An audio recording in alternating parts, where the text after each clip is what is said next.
ushitse muri iyo site ya Kigaramango usanga bamwe bariko bakora imirimo itandukanye yo mu rugo, abandi bicaye, abana nabo bariko barakina.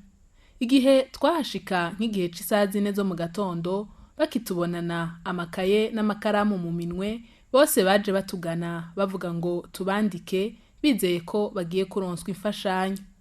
Tukibabaza uko baramutse nyuma y'akavura karaye kaguye mw'ijoro ryo kuwa ndwi Nyakanga umwaka wa 2020, batwiganiye ibibazo biba hanze bigizwe ahanini n'inzara hamwe n'ibikoko bibatera mw'ijoro. Ubuzima turimwo mu bisanzwe ntabwo ari byiza cyane. Namwe mwishikiye kuri tere mwabonye ibihari. Imvura ejo yaraguye, tuvugiye ejo cyangwa tuvugiye ahise. Tutanguye kuyejo imvura yaraguye. Aya ego barakoze kuduha aya mahema yera. Mugabo biraba amahema ntabwo akwiye kuba amahema, umenga n'amashashi. Nidutusaba abayaduhaye. Oya, nuko amahema arava cyane. Mucunguriye ngaha mukaraba ngaha indani. Murabona ingene ibintu byononekaye indani. Bamwe babisohoye bariko baranika ivyo birago, ibyo basanzwe baryama kubivanye n'uburyo afishe namba ari kirepe canke ikirago yagisohoye. Bitaye ko n'inzara dufise ngaha muri site. Turi n'inzara irenze. Harageze aho guma bagongera utwana hajya baja gusabiriza ku miduga, ubwana buriko burage abantu bariko bararengana mu miduga. Hama bitayeho nabyo muribonera namwe nyene ko ubuzima tarimwe ko bworoshe. Tugize ibinyongori, tugira inzara, tugira ibiturya, tugire n'ibitubuza amahoro. Hari imbaragasa, hari inda, hari ibihere, inyondwi, imavunja ngaha tubona nkuko tusigaye tugena miguru cini ntanikana mbiri dufise ibibazo byinshi by'umurengera tushobora kuvuga ngaha ku radio ngo duheze. Mu bisanzwe ubuzima turimwo muri no site ngaha Kigaramango sinovuga ko ari ubuzima bwiza, ahandi naho novuga ati uko biri kose turashima Imana kuba turiho turi bazima, naho hari ibiza bimwe biza biradushikira, ariko uko biri kose turashima Imana. Hama inyuma y'ino mvura iherutse kugwa hari ikiza dusa no kumenga n'ikiza caduteye c'ibikoko vyitwa inyongori.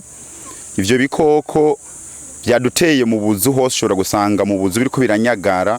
Ku vy'ukuri ni nk'ikiza, nta miti dufise yo kubyica, ntidushoboye, nta buryo dufise. Izo nyongoro ushobora kuburyamya aho uryamye ugasanga kuko turara hasi, turara mwivu, ugasanga watewe nk'izirenga 100 ziriko zirakunyagara mu mubiri, ziko zirarondera imyenge kugira ngo zikwinjire mu mubiri.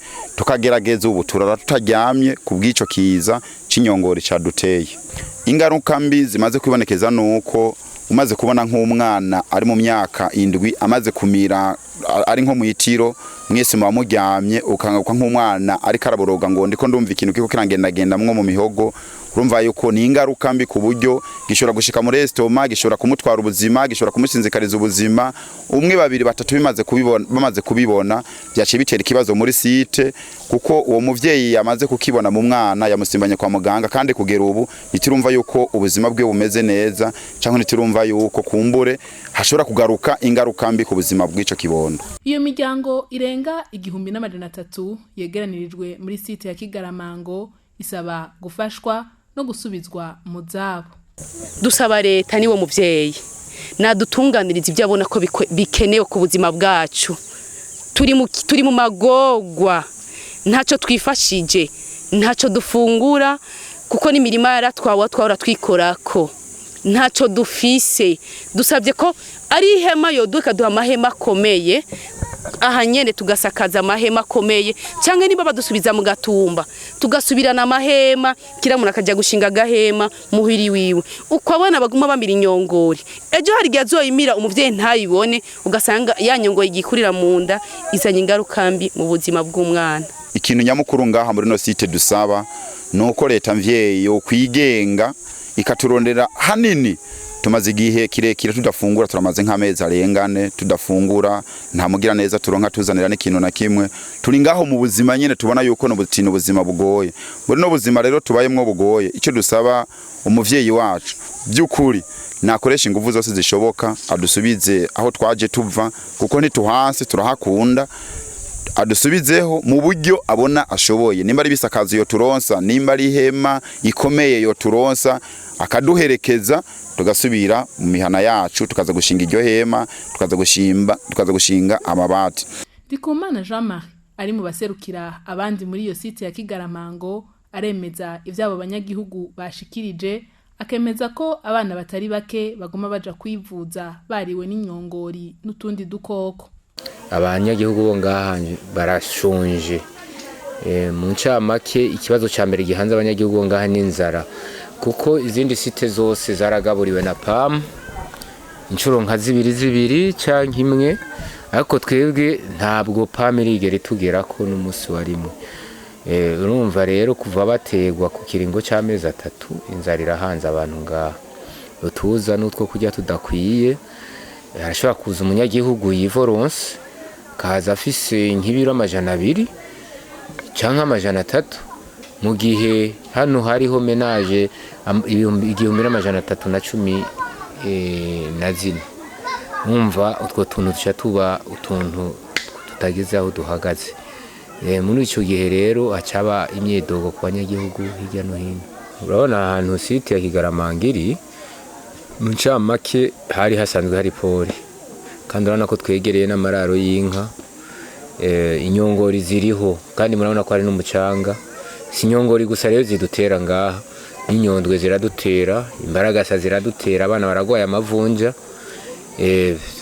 Hari n'igihe umuntu aba aryamye, urabona baryama hasi mu mukungugu, ivyo bahora baryama ko vyaratakaye. Kwiyorosa barishora kwiyorosa leta hariho mu dushirahamwe twashize ngaro batanga ikireta kimwe mugabo uco harura umugore umugabo n'abana kuciyorosa ikirengeti kimwe usanga ari ngorane. Rero ari igihe ukanguka ugasanga n'inzoka wayishize ku musaya. Ikiza dufise nuko Imana itunga boro, nta muntu aragerageza gukomogwa n'inzoka, mugabo inyongori zarateye kabisa. Abana benshi baramaze kuja kwa muganga kwivuza ku buryo hari ukuntu zibasurira ku dusumbi. Ivyo bintu biraboneka. Asaba leta n'abandi babishoboye kubafashisha ivyo kuryamako, ivyo gufungura, bongere bahe ingomero Rusizi yababomoreye izabo bagasigara ku kangaratete. Udukoko tudutera, yego ikibazo cyo kudupompera kirimo kiza ubwa mbere, ariko rero nimba bishoboka kuko abagira neza bari cyariho. Twebwe aho tugeza vraiment urabona ko niyo baje bamwe ngabarashika ngabakabona ko tugeramiwe, nibarabe ivyo kuryamako, n'abantu bakumbagara hasi, barabe ivyo kuryamako cyane cyane donc babishira imbere ku buryo umuntu asasa akantu hasi. Donc injya nyongori ntizoronka uburyo iva mu ivu mu mucanga, inyongori n'intuze n'umucanga birabana. Rero habonetse utwo gusasa hasi byofasha gatoyi, hanyuma nabo gupompa bakuhirako. Ariko naho nyene leta ntizoguma idupompera turi ngaha, nishira ikibazo nyabuna ca Rusizi imbere, iraba ingene yose koma amashi akaboneka bagira neza, bakora ikibazo ca Rusizi bakagikura imbere, hanyuma natwe tukava ngaha tugasubira mu mihana. Imvura ntabaciye mu cyo muvuga, imvura yaguye mwino ejo yaraguye. Ya mvura yaraguye ngaha abantu benshi baraye bahagaze, yaguye ku murango. Izo hema naho bazitanga ntizikomeye, uzibona wogira ngo ni hema mugabo zirava. Ntantu namwe ushobora kuja guhungishiriza umusaya. Imagine nko kubona abantu bo ngaho muri sena abandi bamwe bataho bari bakaza kurundanira ngaha. Muri iki gihe na cyane cyane turi muri izi ngorane za coronavirus, ni kibazo. Iyo urahagije nk'abantu 300 ane ngaho igihumbi, ni kibazo. Rero bokwihutira ikibazo cy'amazi bakayaringaniza neza Rusizi, bakaruha ingomero kandi bakongera bakarusibura hagati. Ugi kibazo kiduhanze nuko hagati ya Rusizi nta geziri kihagifise, nta burebure. Ivu ryarabayeho, amazi asigaye yazakita kurya mucanga gacha seseka. Rero bakuye uwo mucanga anatandaye kuba barubaka izo mire za Rusizi canke yayo madige, wosanga abanyagihugu basubiye mu mihana byoroshe.